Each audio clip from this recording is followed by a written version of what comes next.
Bom, muito bom dia a todos e a todas.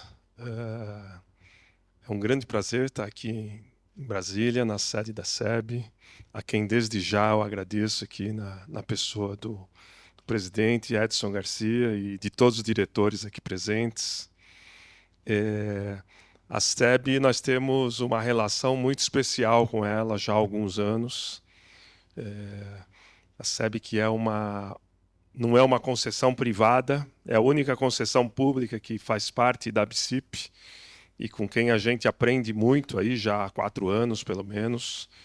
E, e eles nos procuraram lá atrás no sentido de aprender também com o setor privado, quer dizer, então é uma relação de troca intensa que a gente mantém viva e a gente escolheu Brasília para o lançamento dessa 5ª edição do Panorama da Participação Privada por todos que estão representados aqui. Quer dizer, agradeço desde já a presença do secretário Manuel Renato, que nos acompanha aí quase desde os primeiros fóruns, secretário Eduardo Tavares, a diretoria da PSIP, que está aqui representada pelo Marcelo Menegato, pelo Novak Henrique, diretor de Relações Institucionais.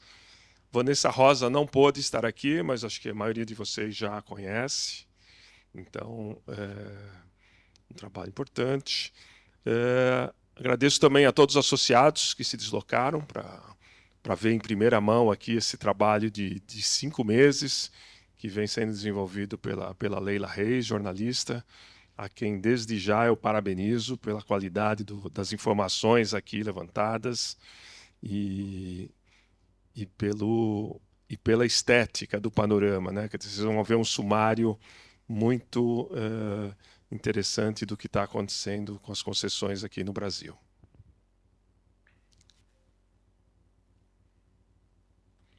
Vou ver aqui se eu opero. Bom, para quem não nos conhece, sempre nós temos o prazer de receber novos convidados. Quer dizer, a ABSIP foi fundada em 2017, estamos completando 8 anos agora. A primeira concessão de iluminação pública do Brasil é de 2014, foi São João do Meriti, no Rio de Janeiro. A segunda foi no estado de São Paulo, Caraguatatuba, a qual eu tenho o prazer de dirigir até hoje, estamos completando 10 anos. E até 2017, acho que 17, se não me engano, começou BH, né? Foi Marcelo.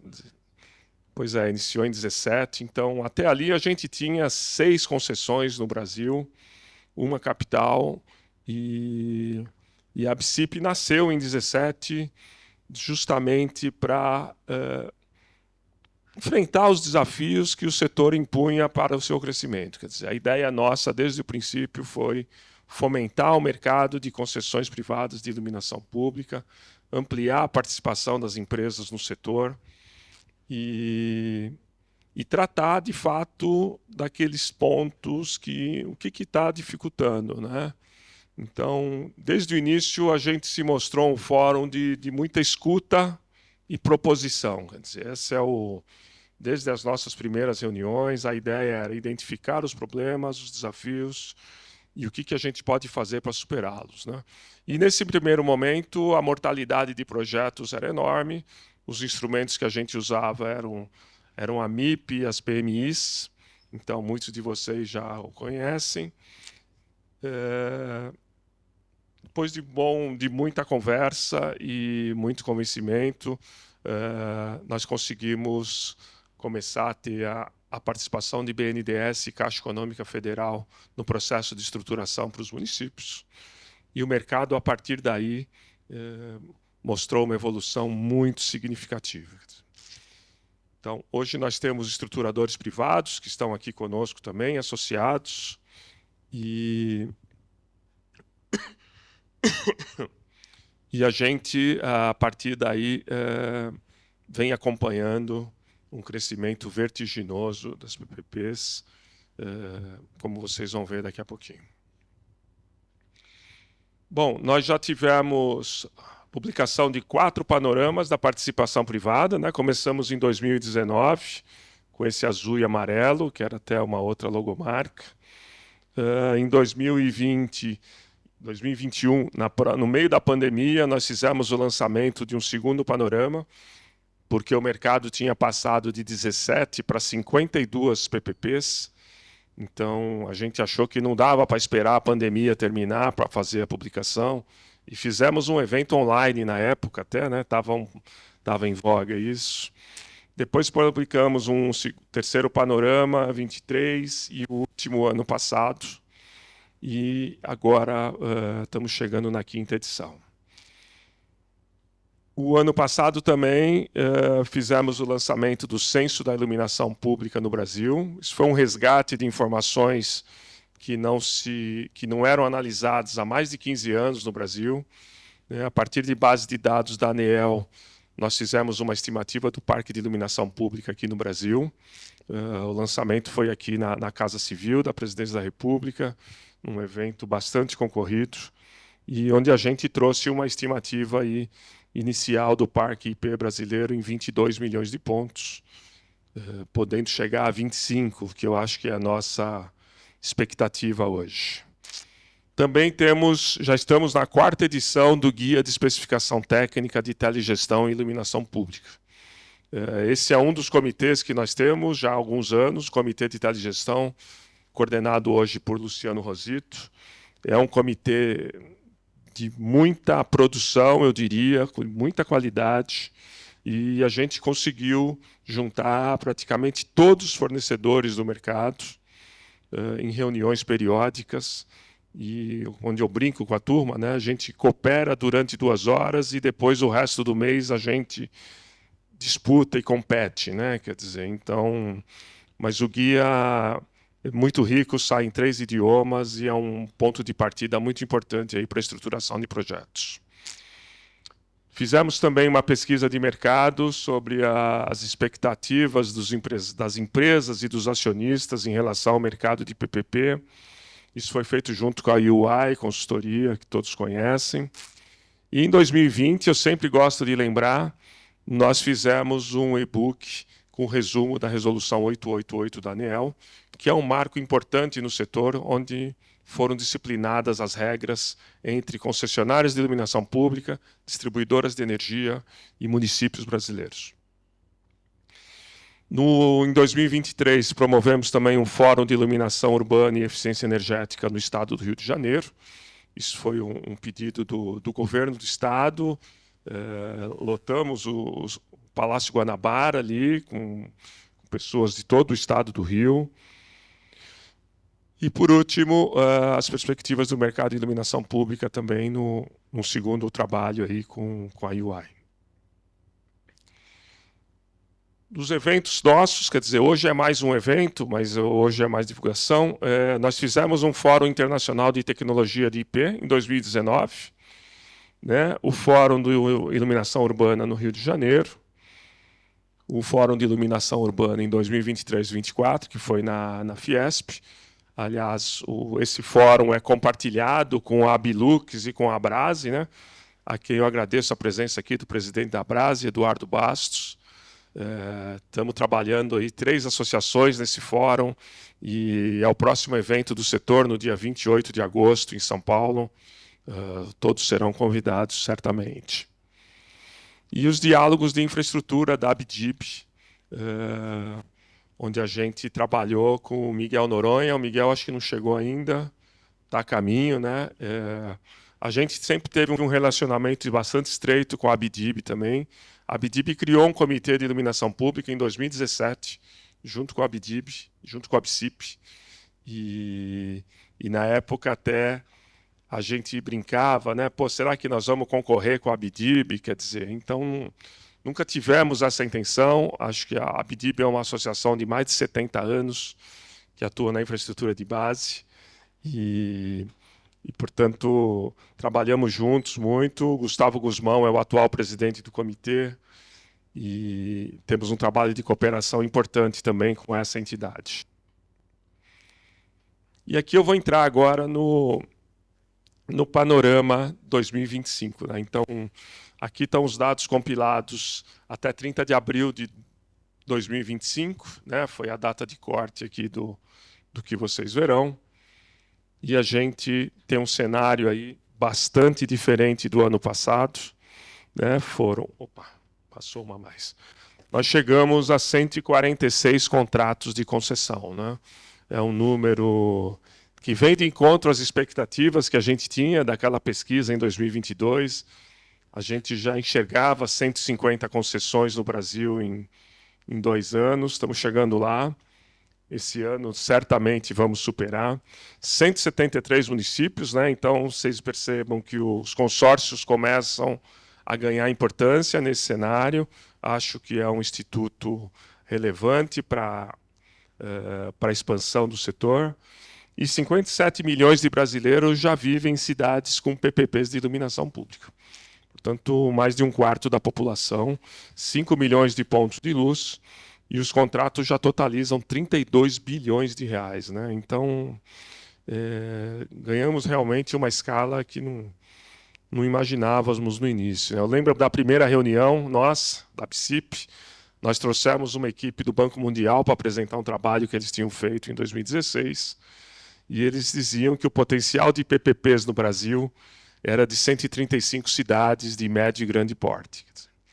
E o que a gente tem visto no mercado não é exatamente isso. 57% dos municípios têm até 100 mil habitantes. Então, a PPP tem sido utilizada também em municípios menores. E os consórcios, vocês vão ver, vão ganhar bastante importância. Já temos 31 cidades consorciadas, né, com 624 mil habitantes. E esse mês, do dia 30 de abril até o dia 30 de maio, nós tivemos um fato muito curioso aqui, e que eu quero registrar, que foi no consórcio da Alta Mogiana, que é um dos últimos que foi licitado. Aliás, um consórcio inovador, porque ele usou o FPM como garantia para os prestadores de serviço. Nós tivemos 2 municípios que aderiram ao consórcio agora em maio. Então, o consórcio, além de ser um bom instrumento, ele é uma estrutura viva que pode, de alguma forma, receber os municípios posteriormente. A gente sabe da dificuldade que é integrar todos os prefeitos, mas, ao invés deles fazerem 2 licitações, eles aderiram ao consórcio e, rapidamente, vão ter o parque de iluminação pública modernizado. Aqui também é um acompanhamento que sempre fazemos, né, de projetos em andamento. Aqui são projetos em diferentes fases, a gente não tem como estratificar essas diversas fases, mas a gente continua aí com 812 municípios que, de alguma forma, têm publicado notícias manifestando interesse na estruturação de PPP ou já em alguma fase mais adiantada. 61 milhões de pessoas nesses municípios, né, mais 6 milhões de pontos de luz. E desses 812 municípios, 431 estão tentando se consorciar para avançar nesse processo. Então, a importância aí do consórcio é muito evidente. Além desses números, o que vocês vão encontrar no panorama, né? Quer dizer, eu diria as informações mais atualizadas do que cada ente da federação, aí, principalmente do governo federal, vem fazendo, né? Então, temos uma entrevista muito bacana com o secretário Marcos Cavalcante, da Secretaria Especial de Parcerias e Investimentos, da Casa Civil da Presidência, aqui representado pelo Manuel Renato. O secretário Carlos Tomé Júnior, a quem eu agradeço aqui, acabou de chegar, secretário nacional de Desenvolvimento Urbano e Metropolitano, Ministério das Cidades, e o Eduardo Tavares, que está conosco também, secretário nacional de Fundos e Instrumentos do Ministério da Integração e Desenvolvimento Regional. Então, vocês vão ter entrevistas com eles e vamos ter daqui a pouquinho um painel aqui onde vamos poder conversar pessoalmente e cada um contar um pouco do que vem sendo feito para fomentar esse mercado. Também algumas entrevistas importantes com o diretor-geral da ANEEL, Sandoval Feitosa. A ANEEL, embora não seja um regulador do setor, tem um papel importante nas concessões de iluminação pública, quer dizer, a regulação do setor de iluminação com a distribuidora é feita por eles. O colega Denis Matias, da Caixa Econômica Federal, gerente nacional de desenvolvimento e parcerias. O Lainer Jean Bastos, que está aqui conosco também, gerente de soluções do Banco do Brasil. Então, obrigado, Lainer. O Marcos Navarro, diretor de negócio do Bandes também. O Bandes tem atuado em todo o estado do Espírito Santo, um trabalho muito relevante. E depois também temos o Leonardo Busato, do BRDE, quer dizer, do Banco Regional de Desenvolvimento dos Estados do Sul do país. Por fim, duas conversas interessantes com o BNB, que também pretende ampliar as linhas de financiamento e de estruturação de projetos de IP no Nordeste brasileiro. Então, há um esforço, eu diria, conjugado de diversas áreas, passando pelo país todo, e governo federal liderando isso, alguns governos estaduais também fomentando iniciativas para apoio aos municípios. Para fechar, 4 artigos, artigos com informações de última hora, saindo do forno, quer dizer, um artigo da doutora Vanessa Rosa, que é diretora jurídica da APSIP, vai falar dos principais desafios do setor. Um segundo artigo com Manuel Renato Filho, secretário adjunto do PPI. Marcelo Menegato, diretor de tecnologia da APSIP também, falando um pouco sobre a evolução das tecnologias disponíveis e a integração de possíveis soluções dos projetos de iluminação pública. E a doutora Ana Paula Perezi, que é advogada no Lacas Martins, vai falar um pouco sobre as consequências da reforma tributária e a alteração do artigo 149-A. Então, vocês vão ter aí o que há de mais atual e relevante no setor. Aqui é um conjunto de gráficos, não se assustem, foi uma forma que nós encontramos de sintetizar um pouco o setor. Eu antes mostrava várias exponenciais, né? E agora elas estão todas juntas aí. Então, vocês veem a evolução do número de contratos de 2019 até 2025, a primeira exponencial. O número de municípios multiplicou por 10, a população multiplicou por 11, o número de pontos de luz multiplicou por 11, 12, e os investimentos saíram lá de 4 bilhões para 32 bilhões, 8 vezes, né, o crescimento das concessões de PPP. É algo assim muito relevante, e essa curva, me parece, a indicação que nós temos é que ela continuará exponencial por um tempo. Quer dizer, eu acho que pelo menos mais 2 anos aí, a gente tem sentido um apoio muito forte dos estados, e prefeitos agora, em início de gestão, têm olhado para a iluminação pública como uma medida fundamental para melhorar a gestão, principalmente pela eficiência energética que ele traz e recursos para o caixa.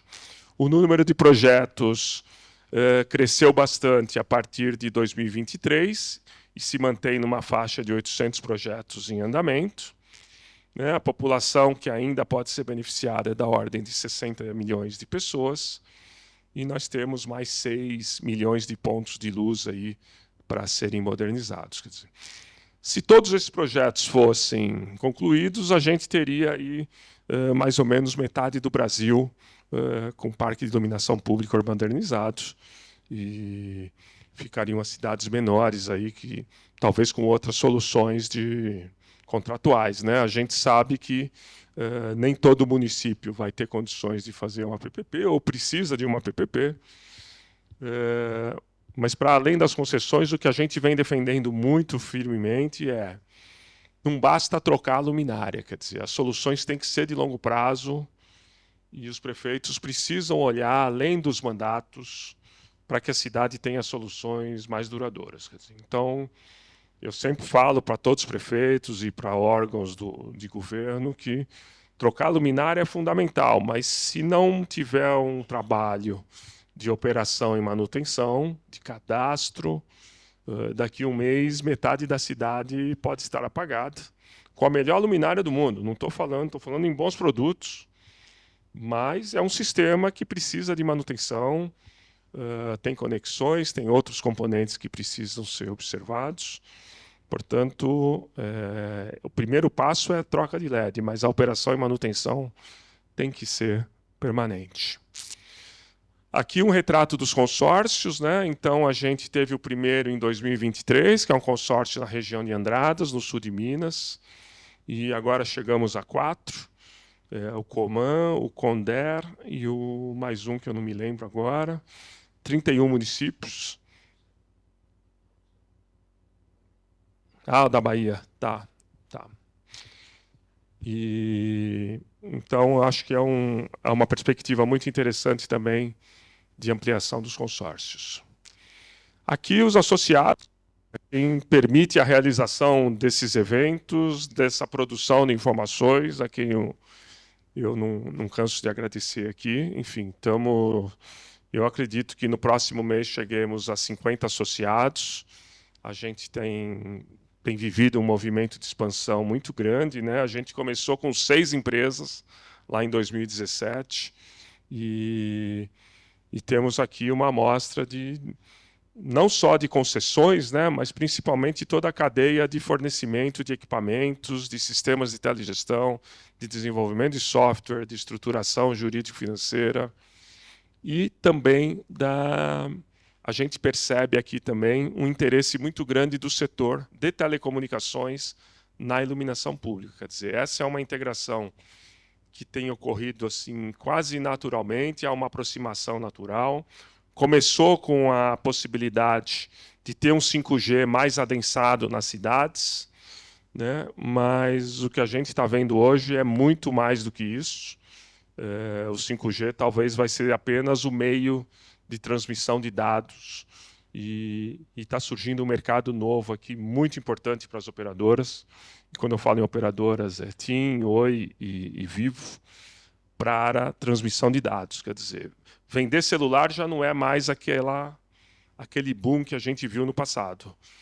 Mas nós vamos provavelmente ver um crescimento gigantesco da transmissão de dados nas cidades, no que a gente chama aí de Smart Cities, que é algo que nós estamos descobrindo agora. Quer dizer. Então, a gente trouxe essa figurinha, né? Quer dizer, a iluminação pública deixa de ser um projeto. Eu acho que a maioria dos projetos hoje devem ter um escopo ampliado, a gente já tem percebido isso. Conversamos muito com a Caixa Econômica, que está adaptando seus modelos. Os estruturadores privados já têm avançado além da iluminação pública, em especial o IPGC, que teve um trabalho de liderança muito importante. A Hauer também está aqui.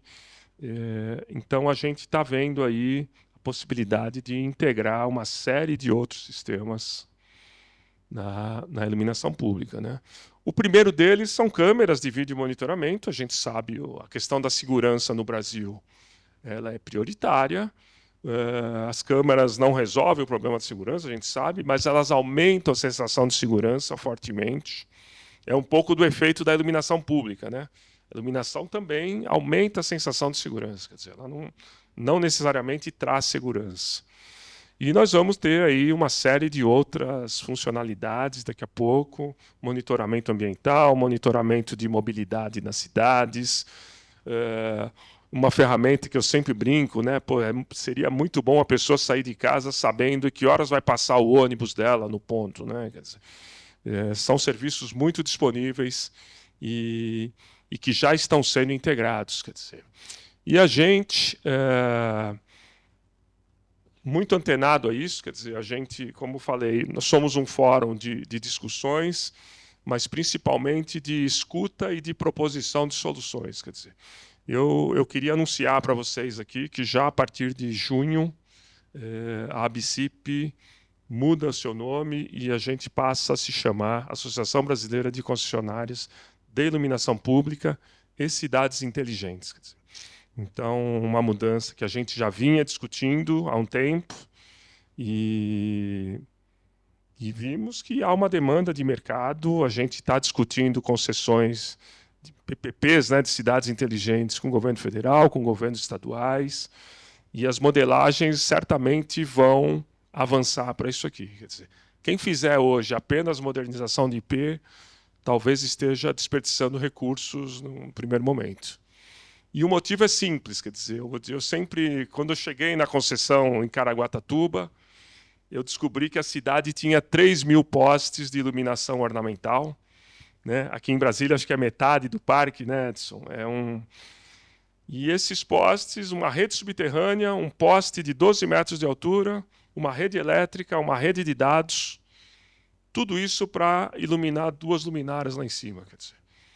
Então, tem aí um sentido de economia, de compartilhamento muito importante. A sinergia da iluminação com o Smart Cities é total.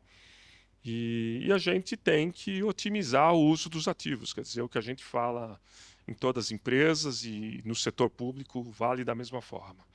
Portanto, a partir do próximo mês, a gente também vai ampliar o nosso fórum para isso. A gente já tem um comitê de cidades inteligentes, que é coordenado pelo Rafael Ricaldoni, que está aqui conosco, e a gente está interagindo também com a ABS, tive uma reunião com a Associação Brasileira de Empresas de Software, a Associação Brasileira de Internet das Coisas, então a ABCIP, de alguma forma, vai catalisar um pouco esse movimento e a gente espera dar contribuições para vocês aí em relação a isso.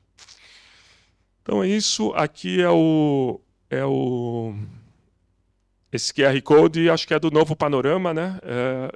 Né, Leila? Tá, legal. Então, vocês receberam em mãos, mas vão poder baixar aqui, vão poder baixar no nosso site. Sintam-se à vontade para sugestões, para questionamentos. É uma primeira informação que a gente dá. Essa questão de cidades inteligentes, quer dizer,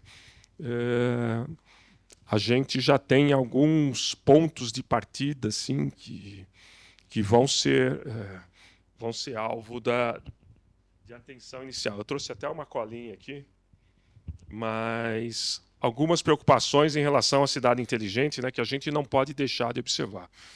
Primeiro, capacitação nos municípios, para que, primeiro, eles entendam um pouco isso. É um conceito difícil, muitas vezes, para nós até, né? E a ideia é que cada município faça uso de um determinado conjunto de soluções. Quer dizer, não vai haver padronização de cidade dessa ideia para os municípios.